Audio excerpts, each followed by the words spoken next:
Hi everyone, my name is Aaron and welcome back to my channel. Today I want to talk about Scientology infiltrating the religious right in this country. Scientology infiltrating conservative, Christian, Republican groups. I want to discuss and describe exactly why Scientology is targeting this specific group or groups of people. And if you're watching this video, for those of you who are watching this video, I'm going to ask for your help in spreading the message of this video to as many conservative, Christian, Republican people and groups that you can. I uploaded a video recently called something like Scientology losing its tax-exempt status, or how to get Scientology to lose its tax-exempt status. I'll post a link to it up here. And in that video, and in a couple other videos I've done recently as well, I have commented that in order to get Scientology's tax-exempt status revoked, I've said I believe we need two things. We need the ammunition and we need the political will. And I've discussed the fact that I believe we already have the ammunition. By the way, by ammunition I mean evidence of actual crimes for which Scientology could be prosecuted. Evidence of actual crimes that would open Scientology up to having its tax-exempt status removed. I believe we have that and will continue to keep collecting evidence of such crimes. But that once we have the ammunition, we also need the political will. Because lack of action is not a result of lack of interest from law enforcement on a local, state, or federal level. Law enforcement, like the police and the FBI, they build cases, they do not prosecute them. They do not make the decisions on whether to prosecute them.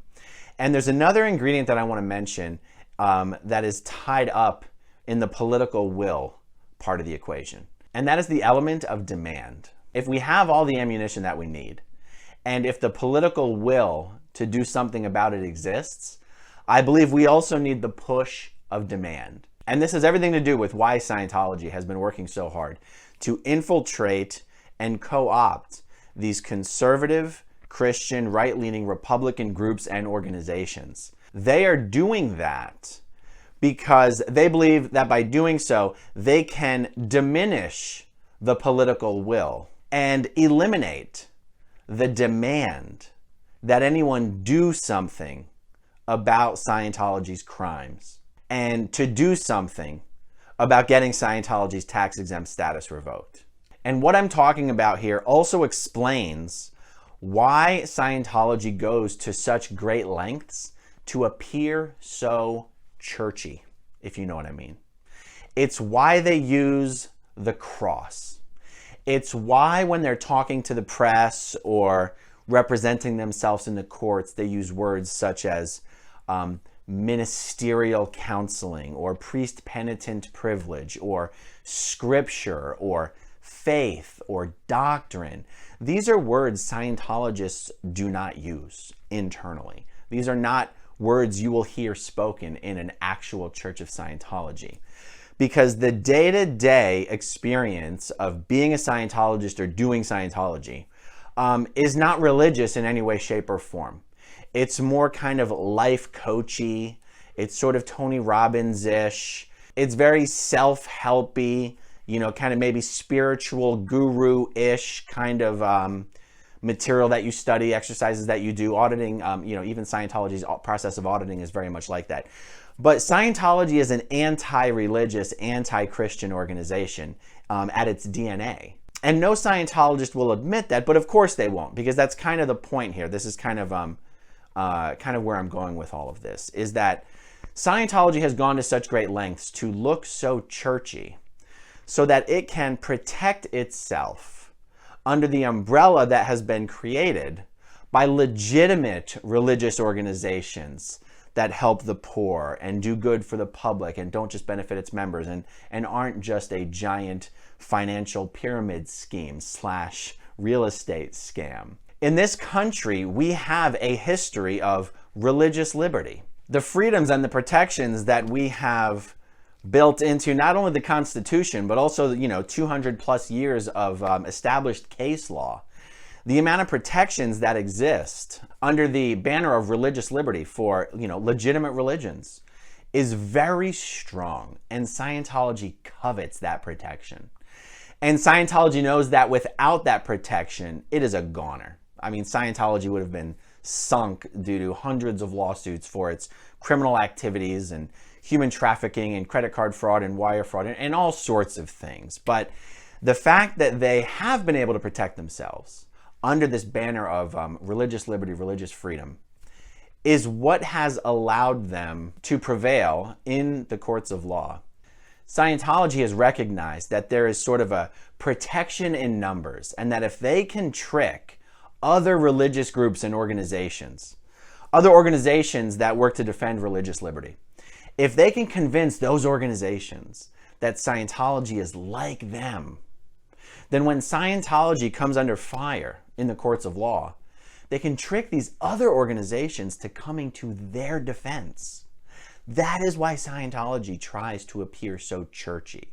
This is why Scientology has tried to push this narrative that Scientology is compatible with Christianity. And not only that, that most Scientologists are Christians.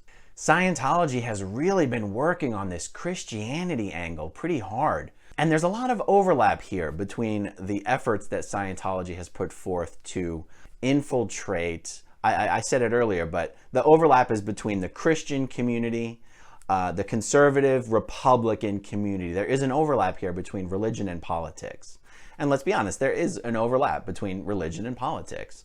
On the national level, Scientology has used Greta Van Susteren and her husband. Is it John Coates? It's John or Jim. I'll double check. Greta Van Susteren, who is probably one of the most low-key, under-the-radar Scientologists that exists. I have never heard Greta admit publicly that she's a Scientologist. Greta is a very dedicated Scientologist, has been for decades. She's gone all the way up Scientology's bridge to total freedom. She's an OT8. She and her husband have sort of been tasked by the Church of Scientology to infiltrate these Republican groups into allying with Scientology, or into believing that Scientology is either big enough or influential enough or perhaps rich enough to be worth allying with. And on a local level in Clearwater, where I live, Scientology uses Brett Miller and Penny Atwell Jones and Joni Siegel and Steve Siegel, but mostly Brett Miller and Penny Atwell Jones. Brett Miller is really the spearhead of Scientology's campaign locally in Clearwater to infiltrate conservative Christian political groups. Brett attempts to get support from groups like this by pretending to be something that he's not. First of all, he pretends to be Christian or Christian adjacent. And then you have on the other end of the spectrum, me. I'm able to get support from these groups by being completely honest. The honest message that I deliver is that I was raised in an anti-religious, anti-Christian cult called Scientology. And that I'm no longer in Scientology. And that now I run an organization that helps people who are escaping from Scientology. And that I'm running for city council. And I am running with the intention of getting Scientology's tax-exempt status revoked. That is a message that really resonates with conservative, Christian, politically active groups.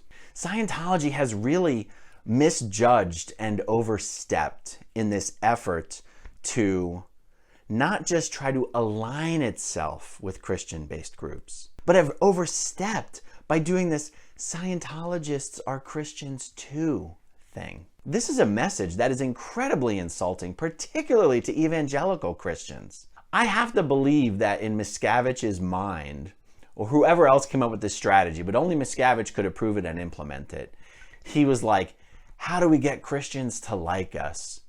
We'll tell them that you can be a Scientologist and be a Christian. And it never really occurred to them that that would be a problematic message. Because L. Ron Hubbard himself said that Christ was basically an angry pedophile.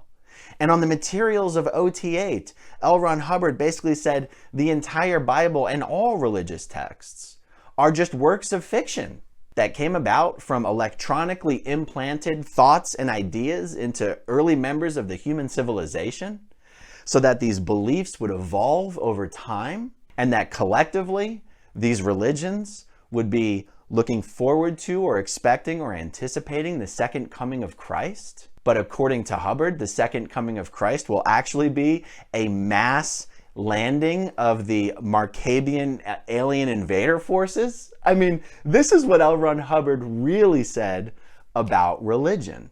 So once you take what is Scientology, what is essentially an anti-religious, an anti-Christian organization, and you start getting its members to say, not only can a Scientologist be a Christian, but in fact, I am a Scientologist and I am a Christian. And not only that, most Scientologists are Christians. This is probably one of the biggest oversteps Miscavige could have made. And I'm not just making this up. Here is a video of Ray Cassano, a leading Scientologist here in Clearwater. He is one of the elected members of a board that only has to do with downtown business. It's called the Downtown Development Board. Ray Cassano is one of many Scientologists who are on this board. Here is Ray at a public meeting of the Downtown Development Board saying most Scientologists are Christians. What were you going to ask? Well, I am a Scientologist. Yes. I'm also a Christian. Most Scientologists are Christians. Okay, so that's just a short clip, but I wanted you to see I'm not making this up. Okay, so let me bring this back full circle to what I was talking about in the beginning of the video, where I said, in order to get Scientology's tax-exempt status revoked, we need the ammunition, we need the political will, and we also need demand. And let me tie this in to how I believe this all relates to what I'm trying to do by running for Clearwater City Council. So my campaign for City Council, or more specifically, if I can win the election for Clearwater City Council, especially since I am, in Clearwater, probably the most vocal, high-profile, I guess you'd call critic of Scientology. In the Clearwater area, that would be Mike Rinder, but Mike Rinder does not live in Clearwater. He lives to the north. So when it comes to Clearwater, Florida, I am Scientology's public enemy number one. I also run the Aftermath Foundation that helps people who are escaping from the Sea Org and escaping from Scientology. Scientology already has a website up about what a horrible, horrible person I am. Scientology, on a per capita basis, probably has a greater concentration here in Clearwater than anywhere else. It's not a strong concentration. It just happens to be greater than anywhere else.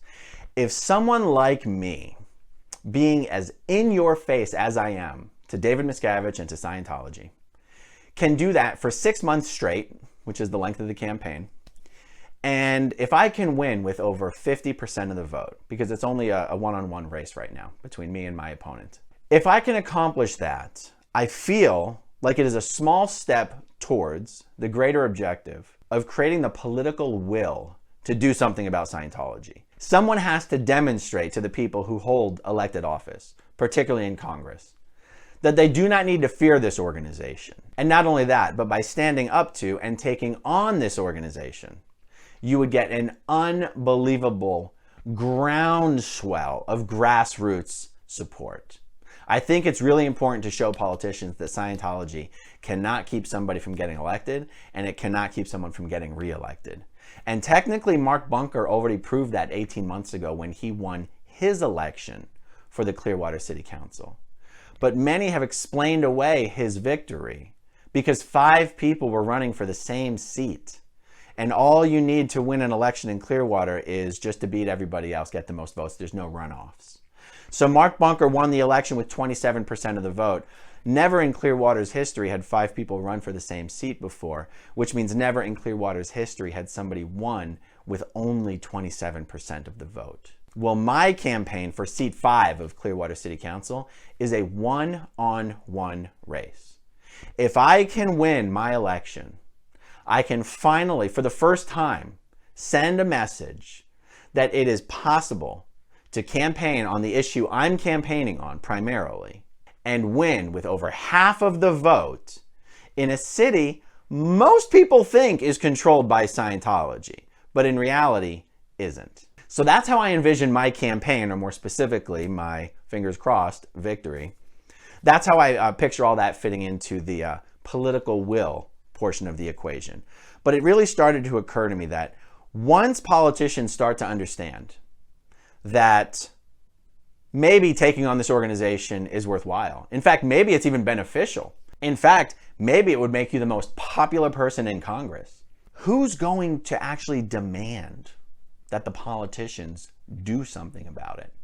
And it just seems to me that the conservative Christian voices could be the loudest and most influential voices in this country demanding that Congress insist the IRS review and revoke Scientology's tax-exempt status, especially since those are the voices Scientology is most hoping will defend them on this issue. Scientology is counting on the fact that the Christian right in this country is going to go, oh, Scientology, but they're kind of allies with us.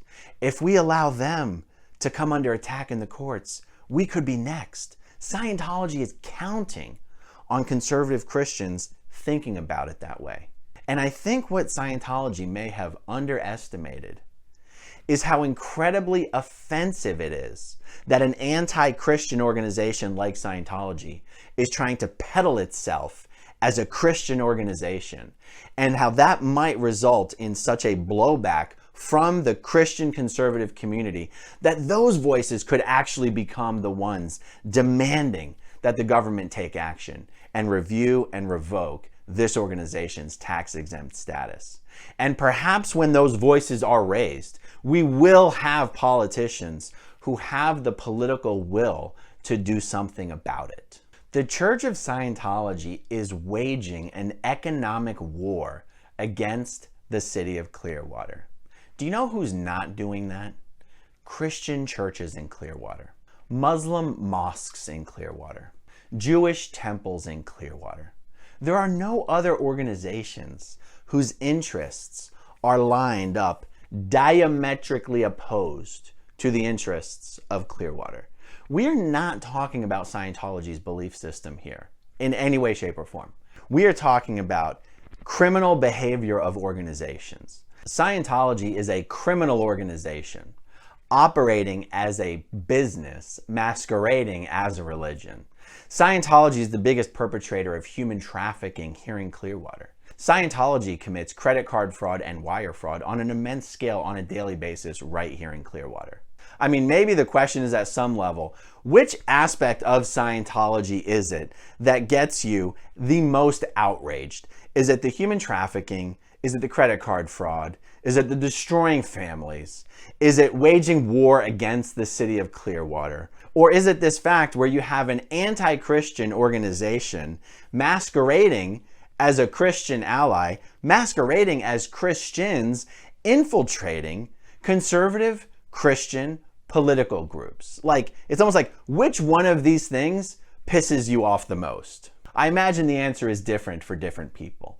But as I work on my campaign over the next 6 months, I'm going to be meeting with as many churches as possible.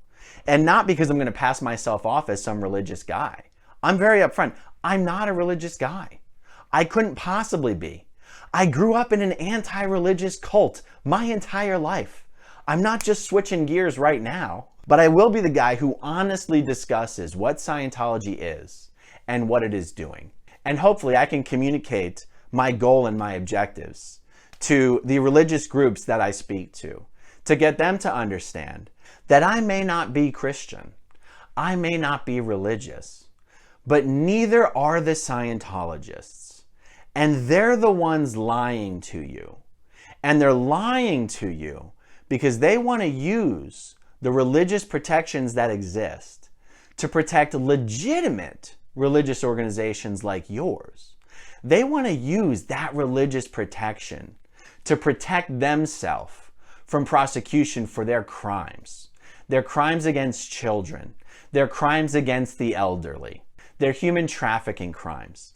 And they're using you, your organization, and your legitimacy to cover for them. And what I'm proposing is that if as a Christian, you are not okay with that, if as a Christian, you don't want the religious liberty that exists to protect legitimate organizations, you don't want that protection used to protect criminal organizations like Scientology, then perhaps you can consider supporting efforts to get Scientology's tax-exempt status revoked. We have the ammunition.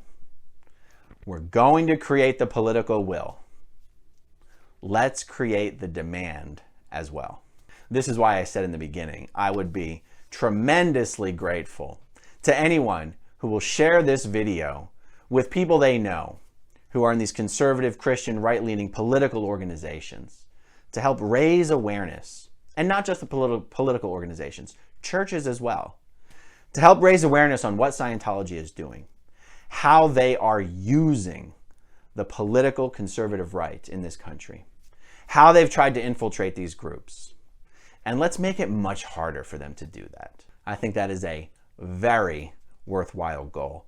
And I think it will go a long way towards actually getting this organization's tax-exempt status revoked.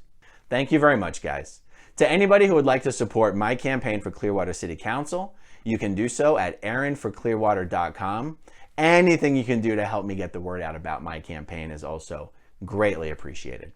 All right, thank you again, everyone. Talk to you soon. Bye. Okay, if you want to see my rock and roll songs, click right on this guitar.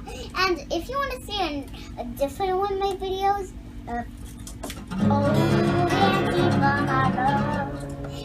then you could click right inside here. If you have subscribed or not, subscribe right here.